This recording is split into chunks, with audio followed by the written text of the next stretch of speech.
Hi, I'm Pox. Couch Guy. You're watching the Two Smart Guys show, where every week we bring you the latest tech news, mods, hacks, and Stuff. whatever is interesting. Whatever we feel like I think talking we should about. put lots of stuff. That's more fun. Yeah, so we're talking about gigabit Wi-Fi or 802.11ac. Really fast Wi-Fi. Yeah. So nobody likes cords. Cut the cords, right? Go wireless. I like cords. They're faster. So we've had gigabit, Except for gigabit. We've had gigabit in copper wire Ethernet for what, 10 years? Oh wow. Maybe at least, if not longer. About 5 years has been more mainstream in like all your routers and stuff. And yeah, you've probably been able to buy it. Well, okay, I think the ballparking is, when could you have bought it at Walmart? And that's probably 3 or 4 years. There's still a lot of wire, a lot of devices that still just do 100 megabit. Like yeah. So it's interesting that they're making a big push to do gigabit in wireless. I find that intriguing, but once you told me how much bandwidth it's sucking up to do so, I understood that it's probably not going to be hugely available unless, well, I guess you have some restrictions you talked about. Yeah, so there's a lot of things you have to understand when you're doing wireless. So this is one of the things I do at my job now, is just a fixed wireless ISP, and most of the technology is Wi-Fi. So I've had to learn a lot about channel width and frequencies and all kinds of things. And the really interesting thing is your channel width of like your 802.11g or B is like either 10 megahertz or 20 megahertz of channel width. And okay, I think we should stop for 1 second. Okay. And just explain to people something. Because I don't know how much they understand. It took us, like, how much there is but that spectrum is separated into channels. Right. Okay, I'm trying to explain. I'm going to try and dumb this down to a second grader level. Okay. Okay. That your standard Wi-Fi goes 1 to 13, right? It doesn't go to 14. Yeah, for the 2.4 gigahertz, yeah. Or 2.4.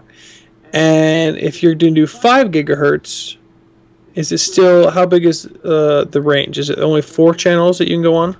There's more. There's a lot more channels in 5 gigahertz.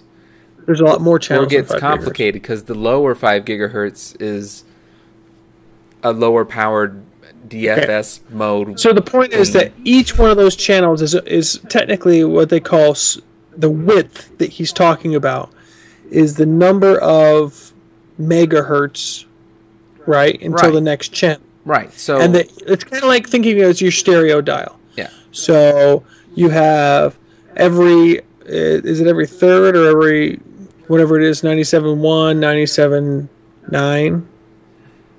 Yeah. Yeah, so basically once you get to 802.11n, which is what most people probably have in their devices, you only end up with like 3 channels that don't overlap. The spectrum has you now take up more chunk to do your channel work. Yeah, okay. Now you're using like 40 megahertz of channel width, which is like 4 times the previous generation. We were using B, it was like this much space. Yeah. G was this much, N is this much, but there's only this much space to work they're in. not really making the technology that much better. They're just allowing you to use more of that channel width. They're widening the lanes. So in reality, you take one pie, and you choose between whether cutting it into 16 pieces or 3 pieces. That's kind of the difference, right? That's a good way to explain it. Yeah. Okay. It's the same amount of pie, and that's a channel. That's a whole spectrum width that you're allowed to play in. But there's less to go around. Channel is so. This is important. The reason why I wanted to stop and talk about this is because this is hugely important. Because if there's only 3 channels available in the entire pie, because you're using this 5 gigahertz spectrum, that makes a major deal when you've got, like in my neighborhood, where my neighbor house is 7 feet away from my house. Okay? On both sides. And we both have Wi-Fi. And we all don't know how to set up our routers with each other. and then add that to the fact that we take wireless internet from a provider like Pucks. Yeah. So I think I made. Does that? Yeah. It was a clear explanation of why this is concerning, Yeah. but also why this is a big deal for you, because you still have to play in that same spectrum of Pi while delivering the internet, as we do internet in our own house. Right. So a lot of these fixed wireless internet providers, they like the 5 gigahertz range because it's not playing in the 2.4 range, which most people's routers are. So it's not. Yeah. They're both unlicensed, but there's a little bit less interference, and there's a little bit more channels available in the 5.8. Well, AC is going to totally obliterate that, because they're talking about using up to 160 megahertz of channel width and having multiple lanes where you could literally use like the whole spectrum with one router. So instead of having 3 pieces of pie, you have the whole pie. Yeah, just the whole You thing. went from No sharing allowed. Basically 13 pieces of pie to 3 pieces of pie to a pie.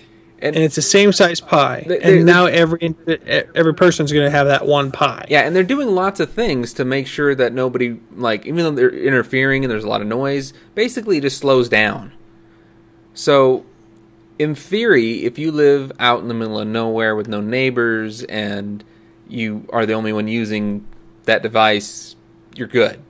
But yeah, if you don't, in my situation, if it sensed another system, it slows down, right? Yeah. So I would sense another system 8 feet away. It'll start hopping around to other channels to see which one's available, and which aren't that many available. And then it'll go down to the lower. It'll drop the AC and go back down to N or G or B or go down where it needs to go to find seclusion. Right, and it'll lower the speeds based on how much the signal to noise ratio is. So, my personal test, I got some 802.11ac devices and a new Mac that has it. Worked great 10 feet away from it. The real throughput that I actually got on something that was supposed to go over a gigabit was about half that. 500 megs of real bandwidth is not anything to sneeze at. It's great. No. But when I sat on my couch, it dropped, to like 300. Went into the other room, it dropped down to about 40 megs. And that's when you start having something to sneeze about. Because if you are a business who thinks you're going to install this on your floor, and you get, 30, 40 feet away from it, which is not even, most businesses are bigger than that, what are you going to do? Well, you're going to put up 5 or 6 of them, and then they're all going to slow down. It's interesting because they're claiming, why bother wiring your home when you could just throw an AC device in there and you can use it for streaming, 4K video to your TV from your computer. That's what the big push is, to move really big content over wireless. Yeah, like me. I want to move a half a terabyte. And they're making a lot of concessions. They're not allowing as much power output because they don't want it interfering, because they know it's taking up all the channels. So it's interesting. It's not that it's really it is a better technology, but it's not that much better. They're just basically saying, forget about messing with other people. We'll just let people just lower the power and just hope nobody interferes with each other, instead of segmenting it so there's somewhere to dance around when there's interference. And what's going to happen, and I will tell you this right now, people like us will tell you, the YouTube user, how to get around these power usage restrictions. No. Because it bugs the piss out of both of us. Because, one, no one tells me how much power I can pump into my thing. Does the FCC monitor of course, YouTube? Fox is starting to have a moment of reconciliation. He's like, I've spent years telling people how to circumvent the system. Now I am part of the system, and I don't want people to know how to circumvent it. Don't turn up your home routers. It's going to ruin the internet. So you turn up your router, or better yet, you turn off the filtering system that turns it, tells it to stop when it hears somebody else. And next thing you know, you're messing with your local airport's radar. What you need to have is a metal building so that none of your stuff gets out and nobody else's stuff gets in. We're going to turn everyone's house into a Faraday cage. And then you'll have to put a repeater for your phone inside of your home because it won't work. what I'm curious of, those of us who have stucco houses, do we have the beginnings of a Faraday cage? Stucco houses? Yeah. It's got a huge layer of chicken wire Oh. that helps the stucco stay on. I don't know what that does to the signal. Interesting to think about. I don't know. When I was at your house, it sure seemed like everybody's signal was getting through okay. Oh, I know. They get through plenty. Anyway, continue. I'm sorry. Anyways, I got to say. It's a big deal, and then at some point, it is going to become like this big headbutting thing in which Pox is going to make the moral decision whether he teaches someone how to hack the system or to abide by the system. I just wanted to point out that gigabit wireless is coming. It sounds really cool, but be careful because you may actually end up with something worse than what you already have. It's true. So, yeah, you don't want to get stuck with worse. now, this mythical gigabit Wi-Fi that I've been testing, there actually is some real gigabit Wi-Fi that's out there, and that's what we're using to get from our building to our towers. And the company Ubiquiti, I think we showed them off before in episodes. Yeah, we've talked a lot about Ubiquiti. They make a product called Air Fiber, and it's more of a microwave than than Wi-Fi. It's the same same frequencies, but unlicensed frequencies. But it's doesn't have all the other additional components of the signal that Wi-Fi has. But they have two products. One that's 24 gigahertz, which is short range, up to 10 miles, but it can actually do 1.5 gigs of like real bandwidth. And they've got a 5 gigahertz product, which will chew up 100 megahertz of channel width, and it'll do 1 gigabit. But it'll go up to 60 miles. But once you go to 60 miles, you're probably only pushing a couple hundred megs. Further you go, the less speed you have. Yeah, it's that whole latency thing. I wish we could get past the point where we have to have that constant. Like, I wish there was a way we could burst packet data differently. Well, you can. I mean, it's not. So that's the biggest thing. Instead of having like 5 packets, 1 packet, 5 packets, 1 packet, why don't we have something like 300 packets, 1 packet, 300 packets? A couple hundred milliseconds. 400, yeah. Which is what you have problems when you're doing VoIP or gaming or anything like Skype. Yeah, anything over 100 on doing voice, there's always issues, especially if it's not stable. That's the more important thing, is having a stable amount of latency versus, that's what they call jitter. Yeah. Fun stuff. Well, it's going to be interesting. I like the idea of faster wireless, but what I don't like the idea of is when it comes to, it's never going to be able to ship to my house that way. It's never going to be able to get to my house that way. It's a battle. And at some point, your wireless provider, if you're getting wireless internet, is going to say to you, oh, by the way, this is the router you can use, and we're going to set it up for you, and that's what you're allowed to do. The big phone companies, they're fighting for spectrum for newer LTE services and expanding and coming up with the next generation of 5G, and then the router makers and the wireless internet providers, the fixed internet providers, they're clamoring for more unlicensed spectrum, and they're all fighting over some of the same spectrum, and then all the old license holders, they don't want to give up anything.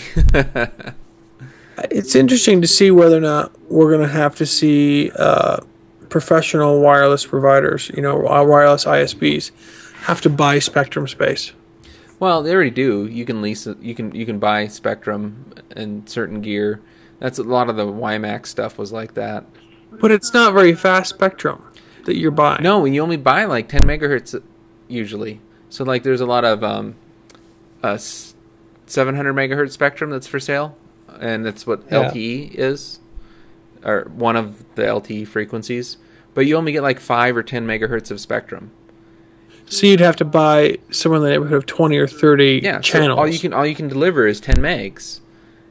So why would I want to do that when the AC version of the Ubiquiti gear is coming out, and it's going to be able to deliver gigabit to people? Yeah.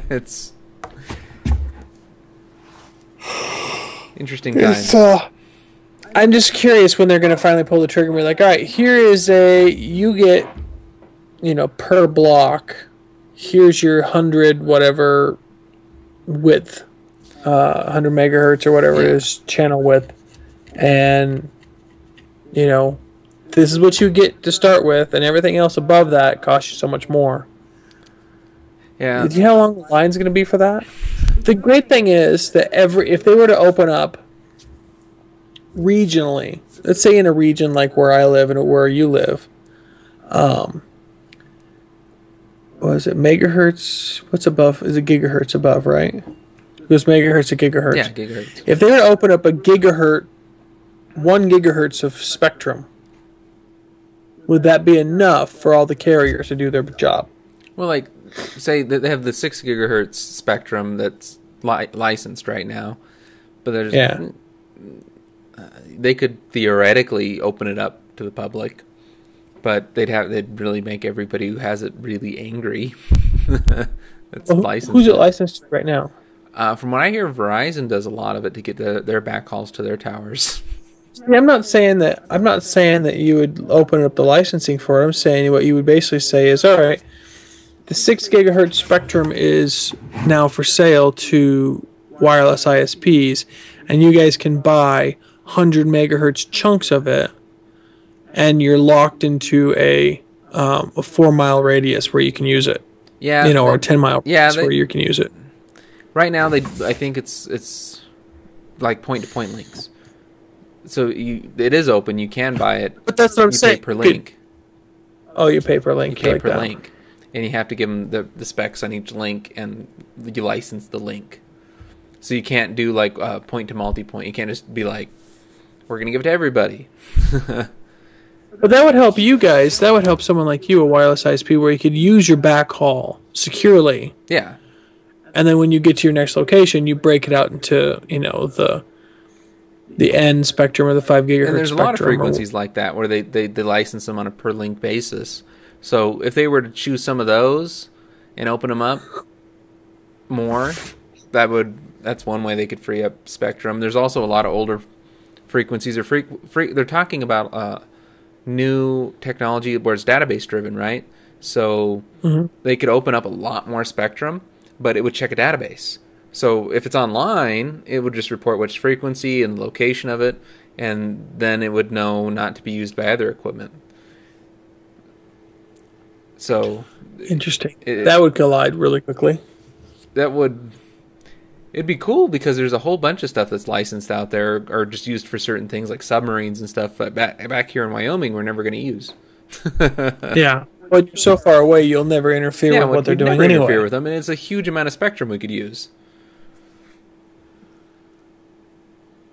What they don't want to have happen is you take that piece of equipment and go plop it on a coast. Yeah. That's the problem. Yeah. That's why they're holding it. Well, it's old technology. I mean, they're opening up more of the 3 gigahertz range, and that's how they're going to do it through a database. And the old television frequencies, they're going to do some of that with the TV white space. Same thing. It's going to be like a database-driven thing.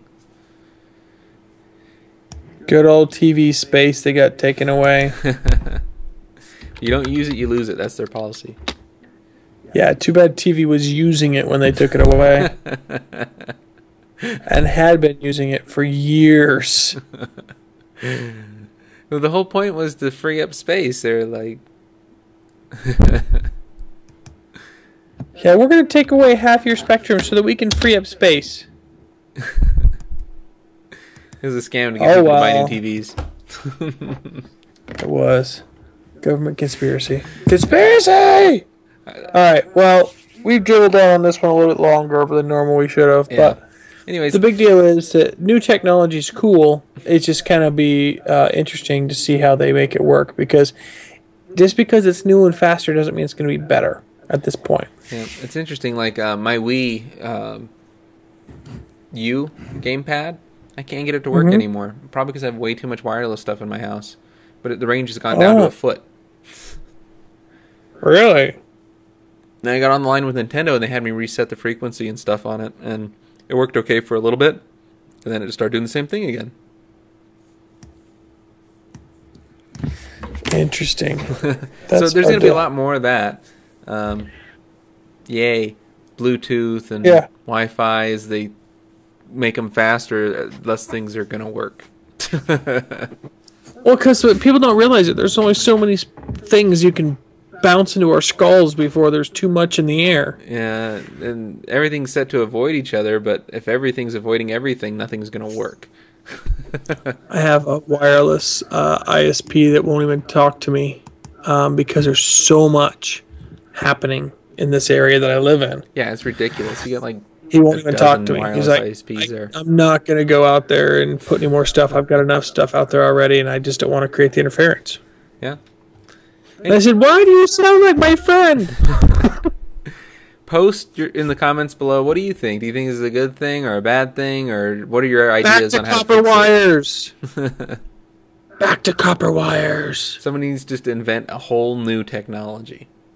They need to discover new frequencies. I think we should all do it via flashlights with Morse code. There you go. You have to line up the two little lasers like your garage system so you can put them on the ceiling far away from each other, point to point. Let us flash at each other. Do you remember infrared data transfer from Palm Pilots and laptops? That's what I'm saying. I want to go back to the little Morse code between the two things. I want to go back to sound-activated remote controls. All right. Bye, everybody. See you next week. Almost every Wednesday at 8 or 9 o'clock. Sometime before 11 o'clock at night, we might get to it.